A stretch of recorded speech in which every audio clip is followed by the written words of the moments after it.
விடுதலை சிறுத்தைகள் கட்சி தலைவர் திருமாவளவன் அவர்கள் தான் சார்ந்த சமூகம், பட்டியலின சமூகம் மொத்தத்தையும் திமுகவுடைய காலடியில் அடகு வச்சுட்டு தான் தலைவராக இருக்கணும் அப்படிங்கிறதுக்காக திமுக செய்யக்கூடிய எந்தவித தவறுகளையும் எதையுமே தட்டி கேட்காம, திமுக ஆட்சியில் பட்டியலின மக்களுக்கு நடக்கக்கூடிய அநீதிகளை கூட தட்டி கேட்காம வாய் மூடி மௌனியாக இருக்கக்கூடிய திருமாவளவன் அவர்கள் காஷ்மீர் விவகாரம், காஷ்மீரில் நடந்த அந்த தீவிரவாத தாக்குதலை பற்றி தொடர்ச்சியாக பேசிக்கிட்டே இருக்கார். ப்ரெஸ் மீட் கொடுத்தாரு. முதல்ல அமித்ஷா பதவி விலகணுன்னாரு. அதற்கு பிறகு இப்போ பாகிஸ்தானோட போர் தேவையில்லை அப்படின்னு சொல்கிறாரு. ஸோ இது எல்லாத்தையும் நேற்று ஒரு பொதுக்கூட்டத்தில் நேற்று பேசியிருக்காரு. அவர் என்ன பேசினாரு, அதற்கு நம்மளுடைய பதில் என்ன அப்படிங்கிறத நம்ம பார்ப்போம். அமித்ஷாவை பதவி விலகு என்று திருமாவளவன் எப்படி சொல்லலாம் என்று இந்த ஒடுக்கப்பட்ட சமூகத்தை சார்ந்தவர்களே விமர்சிக்கிறார். சுப்பிரமணிய சுவாமி சொல்லுகிறார், அதற்கு எந்த பிஜேபி தலைவரும் பதில் சொல்லவில்லை. நானாவது உள்துறை அமைச்சர் பொறுப்பேற்று பகல்காம் பயங்கரவாத படுகொலைக்கு உள்துறை அமைச்சர் பொறுப்பேற்று பதவி விலக வேண்டும் என்று சொன்னேன். சுப்பிரமணிய சுவாமி உள்துறை அமைச்சரை பதவியிலிருந்து நீக்க வேண்டும் உடனடியாக என்று ஆவேசமாக சொல்லியிருக்கிறார். பிஜேபி கட்சியை சார்ந்த மூத்த தலைவரான சுப்பிரமணிய சுவாமி அவர்கள் உள்துறை அமைச்சரின் நடவடிக்கைகளால் தான், உளவுத்துறையின் தோல்வியால் தான், பாதுகாப்புத்துறையின் கவனமின்மையால் தான் இந்த பயங்கரவாத படுகொலை அரங்கேறி இருக்கிறது என்று சுட்டிக்காட்டுகிறார். நானும் அதைத்தான் சொல்லுகிறேன். உடனே திருமாவளவன் ஸ்டாலினை பதவி விலகு என்று சொல்லுவாரா? நாங்கள் உடன் இருக்கிறோம், எங்களால் சொல்ல முடியாது, நீங்கள் சொல்லுங்கள். ஏன் நீங்கள் சொல்லவில்லை? நீங்கள் பிஜேபி உடன் இருக்கிறீர்கள், உங்களால் சொல்ல முடியாது, நாங்கள் சொல்லுகிறோம். நாங்கள் திமுகவோடு உடன் இருக்கிறோம், எங்களால் சொல்ல முடியவில்லை, நீங்கள் சொல்லுங்கள். அமித்ஷா அவர்களை பதவி விலக சொல்லி நான் மட்டுமா கேட்டேன்? உங்கள் கட்சியில், அதாவது பாரதிய ஜனதா கட்சியில் இருக்கிற சுப்பிரமணிய சாமி கூட தான் கேட்டார். அதுவும் நானாவது பதவி விலகுங்கன்னு தான் சொன்னேன். சுப்பிரமணிய சாமி ஒரு படி மேலே போய் அமித்ஷாவை பதவியை விட்டு நீக்குங்கள் அப்படின்னு சொன்னார். பாஜகவில் இருக்கிறவங்க சுப்பிரமணிய சாமிக்கு ஏதாவது பதில் சொன்னாங்களா? கள்ளக்குறிச்சி கள்ளச்சாராய சம்பவத்தின் போது ஸ்டாலின் பதவி விலக வேண்டும் அப்படின்னு திரும்ப கேட்டாரா அப்படின்னு எங்கிட்ட மட்டும் ஏன் கேட்குறீங்க? நாங்கள் கூட்டணியில் இருக்கோம், எங்களால் சொல்ல முடியாது, நீங்கள் சொல்லுங்கள். பாஜகவோட நீங்கள் கூட்டணியில் இருக்கீங்க, அதனால் நாங்கள் சொல்கிறோம் அப்படின்னு நேர்மையாக உண்மையை ஒத்துக்கிட்டாரு. கூட்டணியில் இருக்கிறதுனால எங்களால் எதையுமே சொல்ல முடியாது. இப்போ நாங்கள் பாஜகவோட கூட்டணியில் இல்லை, அதனால் நாங்கள் என்ன வேணால் சொல்லலாம், அதனால் நான் அமித்ஷாவை பதவி விலகுங்க அப்படின்னு சொல்கிறேன் அப்படின்னு நேர்மையாக மனுஷன் ஒத்துக்கிட்டாரு. ஏன்னா பூசி மெழுகாமல் நேரடியாக விஷயத்தை போட்டு உடைச்சிட்டாரு. அரசியலுக்காகத்தான் அமித்ஷாவை பதவி விலகு அப்படின்னு சொல்கிறாரு அப்படிங்கிறத ஒரு மறைமுகமாக அவர் சொல்லிட்டார். நான் தேசிய அளவிலான ஒரு பிரச்சனைக்கு ஒரு கோரிக்கையை வைக்கிற போது முழங்காலுக்கு மொட்டை தரைக்கும் முடிச்சு போடுவது போல போடுகிறார். ஜம்மு காஷ்மீர் முதலமைச்சர் உமர் அப்துல்லாவை பதவி விலக சொல்ல வேண்டியதுதானே என்று அந்த அறிவுஜீவிகள் ஆவேசமாக பேசுகிறார். பார்டர் செக்யூரிட்டி என்பது ஒரு மாநில அரசின் கட்டுப்பாட்டில் இருக்கிறது. அதுவும் ஒரு யூனியன் டெரிட்டரியை டெரிட்டரிக்கு முதலமைச்சராக இருக்கக்கூடியவருக்கு என்ன அதிகாரம் இருக்கிறது? யூனியன் டெரிட்டரி என்றாலே மத்திய அரசாங்கத்தினுடைய நிலப்பரப்பு என்று பொருள். அங்கே ஒரு பொம்மை முதலமைச்சர் இருப்பார்கள், அவ்வளவுதான். அவர்களுக்கு எந்த அதிகாரமும் கிடையாது. இரண்டு நாடுகளுக்கு இடையிலான எல்லைக்கோட்டு அருகே பயங்கரவாதம் தலைதூக்குகிறது என்றால் அதற்கு முழு அதிகாரம் படைத்த அரசு என்பது ஒன்றிய அரசு தான். மிலிட்டரியை கொண்டு பாதுகாப்பு நடவடிக்கைகளை மேற்கொள்ள வேண்டிய அதிகாரம் உமர் அப்துல்லாவுக்கு இருக்கிறதா, உள்துறை அமைச்சர் அமித்ஷாவுக்கு இருக்கிறதா? இந்த அடிப்படை கூட தெரியாமல் நம் மீது வன்மத்தை கொட்டுகிறார்கள். உமர் அப்துல்லாவை பதவி விலக சொல்ல வேண்டியதுதானே? அவர் ஒரு யூனியன் டெரிட்டரிக்கான முதலமைச்சர், அவ்வளவுதான். அது ஒரு ஸ்டேட் என்று தகுதி கூட கிடையாது. அமித்ஷாவை பதவி விலகுன்னு சொன்ன திருமாவளவன் ஏன் காஷ்மீர் முதலமைச்சர் உமர் அப்துல்லாவை பதவி விலகுன்னு சொல்லலை அப்படின்னு மற்றவங்கெல்லாம் கேட்குறாங்க. இது என்ன ஒரு சிறுபிள்ளைத்தனமான வாதம்? காஷ்மீர் அப்படிங்கிறது யூனியன் டெரிட்டரி அப்படின்னாலே மத்திய அரசுடைய நிலம் அப்படின்னு தான் பொருள். எல்லை பகுதியில் இருக்கக்கூடிய பிரச்சனைகளுக்கு ஒன்றிய அரசு, மத்திய அரசு தான் பொறுப்பு அப்படின்னு சொல்லியிருக்காரு. இதில் மிக முக்கியமாக கவனிக்க வேண்டிய ஒரு விஷயம், இந்த பெஹல்காம் அப்படிங்கிறது எல்லை பகுதி கிடையாது. முதல்ல நீங்கள் அதை போய் மேப்பில் போய் பார்த்தீங்க அப்படின்னா காஷ்மீரோட சென்டரில் இருக்குது. இது எல்லை பகுதியே கிடையாது. பெஹல்காம் அப்படிங்கிறது கிட்டத்தட்ட ஒரு டயர் 2 சிட்டி மாதிரி. இப்போ நம்ம ஊரில் ஊட்டி இருக்கு இல்லையா, ஊட்டி மாதிரியான ஒரு சுற்றுலாத்தலம். அங்கிருந்து கொஞ்சம் தூரத்தில் பைசாரன் வேலி அப்படிங்கிற ஒரு இடத்துல தான் இந்த தாக்குதல் சம்பவமே நடந்திருக்கு. இப்போதைக்கு ஜம்மு காஷ்மீர் மாநிலத்தை பொறுத்த வரைக்கும் நெடுஞ்சாலைகள், ஹைவேஸ் எல்லாமே வந்து இராணுவத்துடைய கட்டுப்பாட்டில் இருக்குது. ஊருக்குள்ளே மக்கள் வாழக்கூடிய பகுதிக்குள்ளே எல்லாமே வந்து மாநில அரசுடைய காவல்துறை தான் வந்து கட்டுப்பாட்டில் இருக்குது அப்படின்னு சொல்கிறாங்க. ஏன்னா அங்கே வந்து போலீஸும் இருக்குது, இராணுவம் என்ன செஞ்சது, துணை இராணுவப்படை என்ன செஞ்சது, ஏன் அங்கே இல்லை அப்படின்னு கேட்குறவங்க யாருமே வந்து போலீஸ் எங்கே போச்சு அப்படின்னு யாருமே கேட்க மாட்டேங்கிறாங்க. லோக்கல் போலீஸும் அங்கே இருக்காங்க. இந்த பகுதிகள், இந்த குறிப்பிட்ட அந்த பைசாரன் வேலி, பெஹல்காம், இந்த பகுதிகள் எல்லாமே வந்து மாநில அரசுடைய காவல்துறை கட்டுப்பாட்டின் கீழே தான் வருது. அவங்க தான் வந்து பாதுகாப்பு கொடுக்கணும் அப்படின்னு ஒரு பக்கம் சொல்கிறாங்க. இன்னொரு பக்கம் ஒரு 2-3 நாட்களுக்கு முன்னாடி வரைக்கும் இந்த பைசாரன் வேலி மூடி தான் இருந்தது. திடீர்னு வந்து மாநில அரசு முடிவு பண்ணி இதை திறந்து விட்டுருக்காங்க. ஆனால் அந்த தகவலை வந்து இராணுவத்துக்கிட்டேயோ இல்லை எல்லை பாதுகாப்பு படைக்கிட்டேயோ அவங்க வந்து முழுமையாக சொல்லலை அப்படிங்கிற அந்த ஒரு தகவலும் வருது. இதில் வந்து எது உண்மை அப்படிங்கிறது எல்லாமே வந்து இன்னும் நிறைய விசாரணைக்கு அப்புறமா தான் தெரியும். நான் ஜஸ்ட் ஒரு தகவலாக தான் பதிவு பண்ணுறேன். இது வந்து உண்மையா பொய்யா அப்படிங்கிறது நம்மளுக்கு தெரியாது.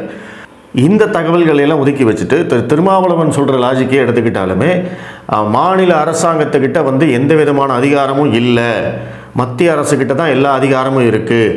இந்த அடிப்படை விஷயம் கூட தெரியாத தற்குறிகள் எல்லாம் என் மேலே வந்து வன்மத்தை கக்கறாங்க அப்படின்னு சொல்கிறாரு. சூப்பர், இது அப்படியே எடுத்துக்குவோம். நம்ம வந்து மாற்று கருத்து கூட நம்ம சொல்ல வேண்டாம். ஆனால் இதே திருமாவளவன் இங்கே வந்து மது ஒழிப்பு மாநாடுன்னு ஒன்று நடத்தினார். எப்போ? கள்ளக்குறிச்சி கள்ளச்சாராய சம்பவத்துக்கு அப்புறமா 68 பேர் அங்கே இறந்து போனதுக்கு அப்புறமா அதே கள்ளக்குறிச்சியில் போயிட்டு மது ஒழிப்பு மாநாடு அப்படின்னு நடத்தினார்.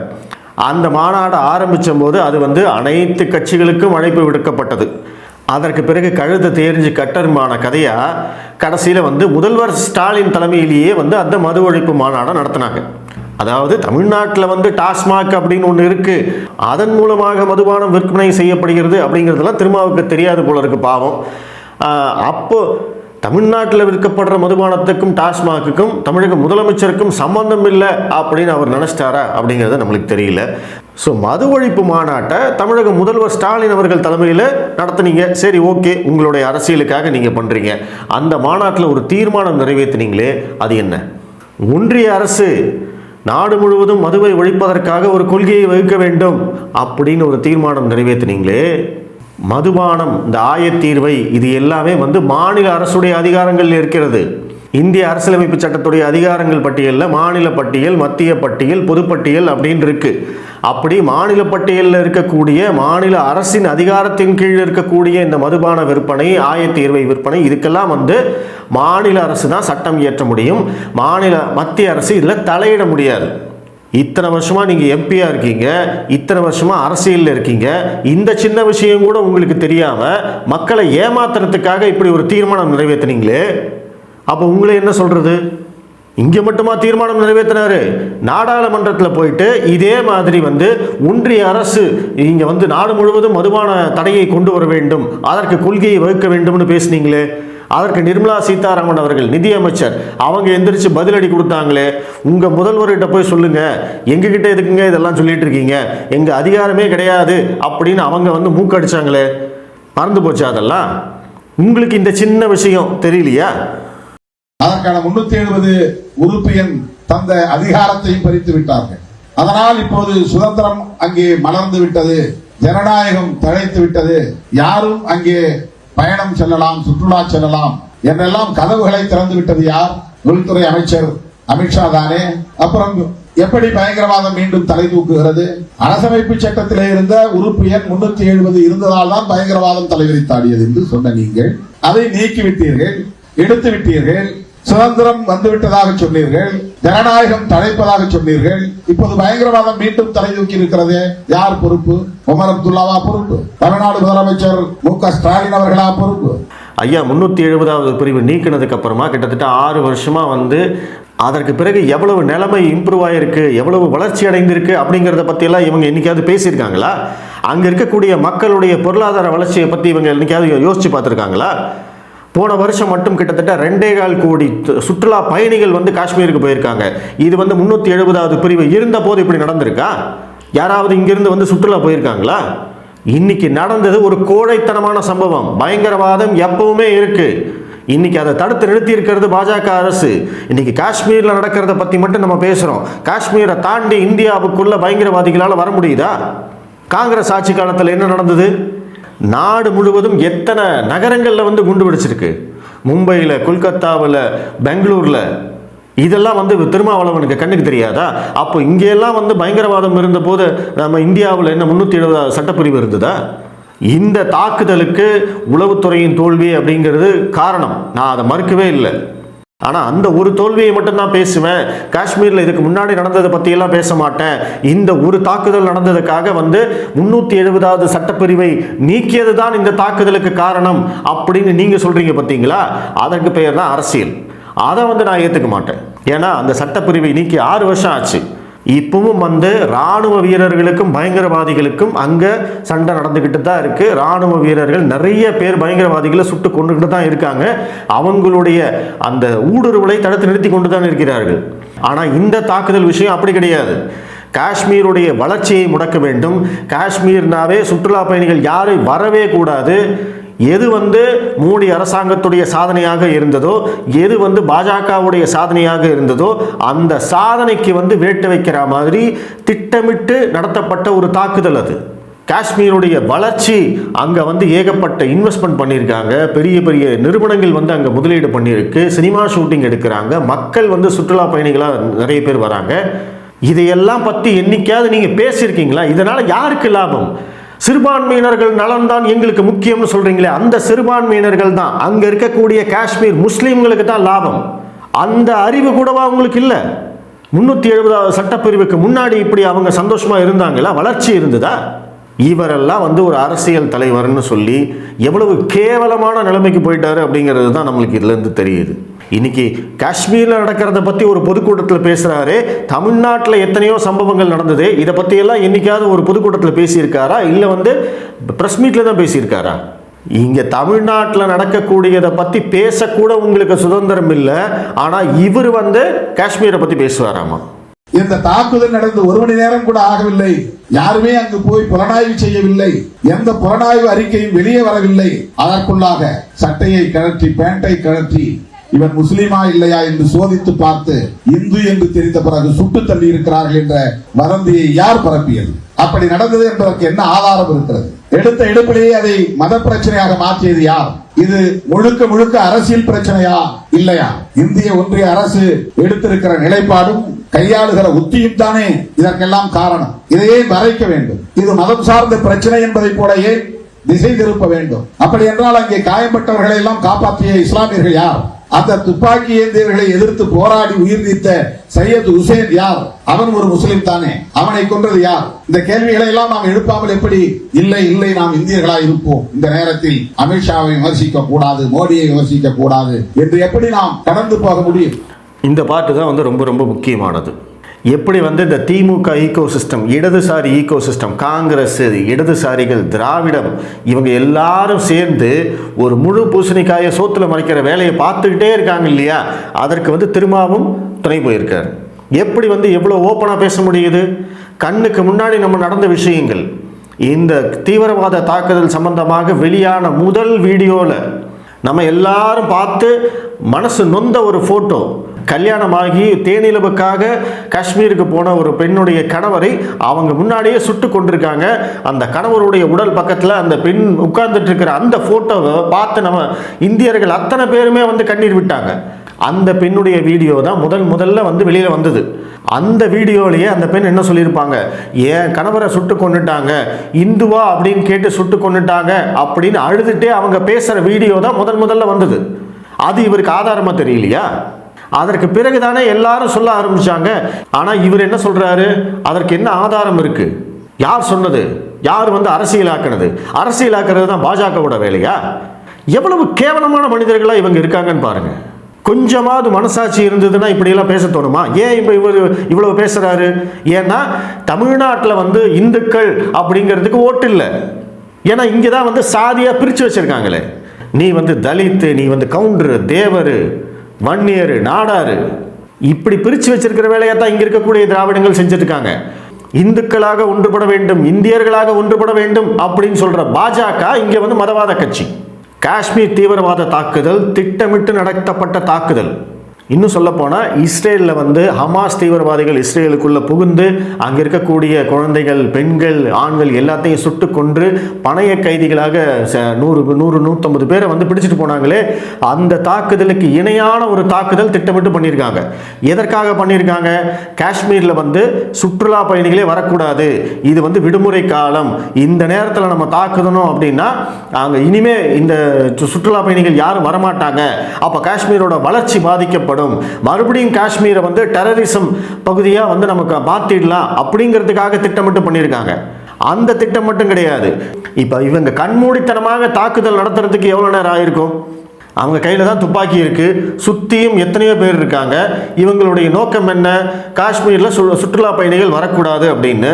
இவங்க கையில் துப்பாக்கி இருக்குது, கண்மூடித்தனமாக எத்தனை பேர் வேணாலும் சுட்டு கொண்டிருக்கலாமே.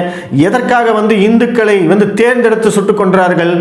அவங்க ஒருவேளை கண்ணில் படுறவங்க அத்தனை பேரையும் சுட்டு கொண்டிருந்தாங்க அப்படின்னா, பெண்கள், குழந்தைகள், ஆண்கள், இந்துக்கள், இஸ்லாமியர்கள், கிறிஸ்தவர்கள் அத்தனை பேரையும் சுட்டு கொண்டிருந்தாங்க அப்படின்னா, இது வந்து இந்தியா முழுவதும் ஒரே குரலில் அவங்களை எதிர்த்திருக்கும். அப்போ இந்தியாவுக்குள்ள அந்த ஒற்றுமை வந்திருக்கும். இன்னைக்கு திருமாவளவன் பேசுற மாதிரி யாரும் பேசிட்டு இருக்க மாட்டாங்க. இந்தியர்கள் மேல பாகிஸ்தானியர்கள் நடத்திய தாக்குதல் அப்படின்னு மட்டும்தான் வந்திருக்கும். ஆனால் அந்த இடத்துல தீவிரவாதிகள் எப்படி யோசிச்சிருக்காங்க, அவங்களுக்கு பிளான் போட்டு கொடுத்தவங்க எப்படி யோசிச்சிருக்காங்க, நம்ம இப்படி செஞ்சோம்னா ஒட்டுமொத்த இந்தியாவின் கோபமும் நம்ம மேலே திரும்பும், அப்படி திரும்பக்கூடாது, இந்தியாவுக்குள்ள பிளவு வரணும், அவங்க இதை பற்றி பேசுகிற போதே அவங்க வந்து அடிச்சுக்கணும் அப்படிங்கிறதுக்காக மிக தெளிவாக திட்டமிட்டு உள்ள வந்து யார் இந்துக்கள் அப்படிங்கிறத வந்து செலக்ட் பண்ணி அதுலேயும் ஆண்களை மட்டும் சுட்டு கொன்று பெண்கள், குழந்தைகள் யாரையுமே தொடாமல் இவ்வளவு திட்டம் போட்டு பண்ணியிருக்கிறது எதற்காக? திருமாவளவன் பேசுறாரு இல்லையா, இன்னைக்கு இந்த மாதிரி இங்கே இந்தியாவில் பேசுவாங்கன்னு அவங்களுக்கு தெரியும். இன்னைக்கு சமூகம் இரண்டா பிளவுபட்டு கிடக்கு இல்லையா? பாகிஸ்தானிய தீவிரவாதிகளுக்கு எதுக்கியா நீங்கள்லாம் வக்காலத்து வாங்குறீங்க? அவன் இந்துக்களை பார்த்து தான் கொன்னான்னு சொல்றதுல உங்களுக்கு என்னையா பிரச்சனை? அங்க வந்து பாகிஸ்தானிய தீவிரவாதிகள் இந்துக்களை தேர்ந்தெடுத்து கொன்றார்கள்னு சொன்னா இங்க இருக்கிற இஸ்லாமியர்களுக்கு என்ன பிரச்சனை? இந்த கேள்விக்கு ஏன் பதில் சொல்ல மாட்டேங்கிறீங்க? அங்க காப்பாற்றியவர்கள் எல்லாம் இஸ்லாமியர்கள் தானே அப்படின்னா, ஆமா காப்பாற்றியவர்கள் இஸ்லாமியர்கள்னா சுட்டு கொண்டவன் யாரு? சுட்டு கொண்டவனை வந்து இஸ்லாமியர்னு சொல்ல மாட்டீங்க, ஆனா காப்பாற்றினவன் மட்டும் இஸ்லாமியர்னு சொல்லணுமா? அப்போ இதுதானே உங்க அரசியல். இதைத்தானே இத்தனை வருஷமா நீங்க செஞ்சுக்கிட்டு இருக்கீங்க. கண்ணு முன்னாடி நடந்த சம்பவத்தை எப்படி நீங்க மாத்துறீங்க? எத்தனை ஆதாரம் வந்திருக்கு? அங்கிருந்து வந்தவங்க எத்தனை பேர் பேசியிருக்காங்க? என்னை வந்து களிமா சொல்ல சொன்னாங்க, எனக்கே தெரியாம நான் வந்து சொல்லிட்டேன், நான் ஏற்கனவே அதை படிச்சிருக்கேன் அப்படின்னு மேற்கு வங்காளத்தை சேர்ந்த ஒருத்தர் சொல்லலையா? நான் தப்பிச்சிட்டேன் ஆனா என் கூட வந்தவர் சுட்டு கொன்னாங்க அப்படின்னு மேற்கு வங்காளத்தை சேர்ந்தவர் சொல்லலையா? கேரளாவை சேர்ந்த ஒரு பெண் பேட்டி கொடுத்துருக்காங்களே, அவர்கிட்ட அவங்ககிட்டையும் வந்து அவங்க ஃபேமிலிக்கிட்டையும் வந்து இந்த களிமாவை பற்றி பேசியிருக்காங்க. அது என்னன்னே எங்களுக்கு தெரியாது அப்படின்னு சொன்ன உடனே அவங்க அப்பாவை சுட்டு கொண்டிருக்காங்க. அந்த பெண் பேட்டி കൊടുത്തിருக்காங்களே. അങ്ങനെ അയാൾ ഓരോ ഗ്രൂപ്പിൻ്റെ അടുത്ത് പോയി എന്തോ ചോദിക്കേണ്ടായിരുന്നു, ഷൂട്ട് ചെയ്യും, മറ്റേ ഗ്രൂപ്പിൻ്റെ അടുത്ത് ഷൂട്ട് ചെയ്യും. അപ്പം നമ്മളെല്ലാവരും നമ്മളോട് കിടക്കാൻ പറഞ്ഞു. അപ്പം ഞങ്ങൾ കിടക്കുമായിരുന്നു. അപ്പോൾ ഞങ്ങളുടെ അടുത്തേക്ക് വന്നിട്ട് അയാൾ ഒരു വേർഡാണ് ചോദിച്ചത്. അതിൻ്റെ പ്രൊനൗൺസിയേഷൻ കറക്റ്റ് അല്ലായിരിക്കും, ഖലീമ, കൽമ, കലീമ അങ്ങനെ അത് 2 പ്രാവശ്യമേ ചോദിച്ചുള്ളൂ. അപ്പം നമുക്കറിയില്ല എന്ന് പറഞ്ഞു. അപ്പം തന്നെ അച്ഛനെ ഷൂട്ട് ചെയ്തു എൻ്റെ മുമ്പിൽ വെച്ചു. അപ്പം നമ്മൾ ഇമ്മീഡിയറ്റ്ലി അച്ഛനെ ഹഗ് ചെയ്യുള്ളൂ. ஒரு சின்ன பையன் குஜராத்லேருந்து அந்த பையன் சொல்கிறானே, தாடி வச்சுருந்தாங்க, குரான்லேருந்து வந்து எதையோ சொல்ல சொன்னாங்க அப்படின்னு சொல்கிறானே, எல்லாமே பொய்யா? அவங்க எல்லாருமே வந்து சங்கிகளா? अचानक से वो कुछ गोलियों की आवाज आई, हम सब भागे. इतने टाइम में वो टेररिस्ट लोग हमारे सामने आ गए और वो बोले मुसलमान अलग हो जाओ और हिंदू अलग हो जाओ, और हिंदुओं को सारे गोली मार दी. அவங்களுடைய உறவுக்காரங்களை இழந்துட்டு வந்தவங்க அவங்க பேசுறாங்க. அவங்க சொல்றத வந்து இவர் நம்ப மாட்டாராமா? என்ன ஆதாரம் இருக்கு அப்படின்னு எவ்வளவு அகங்காரமா திமிரா வந்து கேட்குறாங்க. ஏன்னா இங்க வந்து இந்துக்கள் கிட்ட ஒற்றுமை இல்லை, அதுதான் இவங்களுடைய பலம். தமிழ்நாட்டில் யாவனும் இதை பற்றி கண்டுக்கவே மாட்டானுங்க. ஏன்னா எவனோ எங்கேயோ செத்தா எனக்கு என்ன? தமிழ்நாட்டிலேருந்து எவனா செத்தானா என்ன? நம்ம ஊரில் எவனா செத்தாலே நம்ம வந்து சாதியால் பிரிஞ்சு கிடக்கிறோம், அதை பற்றி பேசவே மாட்டேங்கிறோம். திருச்செந்துறையில் ஒரு கிராமமே வந்து வக்பு போர்டு எடுத்துக்கிறோன்னு சொல்லும் போது இங்கே எவனாவது வந்து பேசினானா? இந்துக்கள் அப்படிங்கிற அந்த உணர்வுல தான் வந்து பாஜக சேர்ந்தவர்கள் மற்றவர்கள்லாம் வந்து பேசிகிட்டு இருந்தாங்க. இன்னைக்கு வந்து வேலூரில் காட்டுக்குள்ளே அப்படிங்கிற ஒரு கிராமத்தில் வந்து வக்பு போர்டு நிலத்துக்கு சொந்தம் அப்படின்னு சொன்ன உடனே எவனாவது பேசுகிறானா? ஏன் ஏமா எக்கேடு கிட்ட போனால் எனக்கு என்ன, ஏன் சாதிக்காரனுக்கு ஏதாவது ஒரு பிரச்சனை என்ன வேணா நான் சொல்லு, நான் பேசுகிறேன் அப்படிங்கிறது தான் இங்கே தமிழ்நாட்டில் இருக்கக்கூடிய நிலைமை. இன்னைக்கு அதை கூட வந்து அரசியல்வாதிகள் எல்லாமே பிரித்து வச்சுருக்காங்க. சாதியிலேயே எத்தனையோ பிரிவுகள் இருக்குது. மக்களை வந்து துண்டு துண்டாக உடைச்சி பிரிக்கிற வேலையைத்தான் வந்து இந்த இடதுசாரிகள், காங்கிரஸ், திருமாவளவன் இவங்க எல்லாமே செஞ்சுட்டு இருக்கிறது. அதுக்கு ஒரே காரணம் என்ன? ஓட்டு வங்கி. நீ பிரிஞ்சிருந்தா உன்னை எப்படி வேணாலும் ஏமாற்றலாம், உனக்குள்ள ஒற்றுமை வரவே கூடாது, இதுதான் அவங்களுடைய நோக்கம். ஆனால் ஒற்றுமையாக இருக்க வேண்டும், இந்தியர்களாக இருக்க வேண்டும், இந்துக்கள் அனைவரும் ஒருங்கிணைய வேண்டும், இந்தியா ஒரே நாடாக இருக்க வேண்டும் அப்படின்னு சொல்கிற பாஜக வந்து இங்கே மதவாத கட்சியாமா. இவங்க ஏன் வந்து இஸ்லாமியர்களுக்காக போராடுறோம், இஸ்லாமியர்களுக்கு துணை நிற்கிறோம்னு சொல்கிறாங்க? ஏன்னா இஸ்லாமியர்கள் எல்லாரும் ஒற்றுமையாக இருக்காங்க. 100 பேர் இருந்தாங்கன்னா 90 பேரோட ஓட்டு இவங்களுக்கு வந்துடும். அதுவே 100 பேர் வேறு சமூகமாக இருந்தாங்க அப்படின்னா அதில் 30 பேர் ஓட்டே போட மாட்டான். மீதி இருக்கிற 70 பேரில் வந்து 10 பேர் இந்த கட்சிக்கு போடுவான், 10 பேர் அந்த கட்சிக்கு போடுவான். அவங்க ஒருங்கிணைவும் மாட்டாங்க. அதுதான் இவங்களுக்கு பலம். அதனால தான் இவங்க இஸ்லாமியர்களுக்காக பேசுகிறோம் அப்படின்னு திரும்ப திரும்ப திரும்ப திரும்ப பேசிக்கிட்டே இருக்காங்க. இன்னொரு பக்கம் இஸ்லாமியர்கள் வந்து ஓட்டு போடுறதுக்காக வந்து திமுக கிட்ட வந்து சீட்டு பேரம் நடத்துகிறாங்களா, காசு கொடுங்கன்னு கேட்குறாங்களா, அதிகாரம் வேணும்னு கேட்குறாங்களா? ஒன்றும் கிடையாது. இந்த மாதிரி அவங்களுக்காக பேசினா போதும், அவங்க ஓட்டு போட்டுருவாங்க, அவ்வளோதான். இதுதானே இங்கே நாடு முழுவதும் நடந்துக்கிட்டு இருக்கு. இந்துக்கள் ஒற்றுமை அடையக்கூடாது, இந்துக்கள் ஒற்றுமை அடைய வேண்டும் சொல்லக்கூடிய பாஜக மதவாத கட்சி. இஸ்லாமியர்களும் கிறிஸ்தவர்களும் சிறுபான்மையினர்களும் இவங்கெல்லாம் வந்து ஒற்றுமையாக இருக்கணும்னு சொல்லக்கூடியவர்கள் அத்தனை பேருமே மதச்சார்பற்றவர்கள். எப்படி? இதுதான் இந்தியாவுடைய அரசியல்.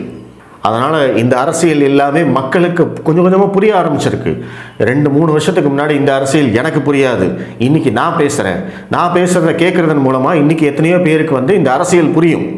இஸ்லாமியர்களுக்கும் கிறிஸ்தவர்களுக்கும் இருக்கக்கூடிய அரசியல் புரிதலில் ஒரு 10% இந்துக்களுக்கு வந்துட்டா கூட திருமாவளவன் போன்றவர்கள் அத்தனை பேருமே இந்துக்களுக்காக பேச ஆரம்பிச்சிருவாங்க. இதை நான் இப்போ சொல்கிறேன், எழுதி வச்சுக்கோங்க, நடக்கும். நன்றி.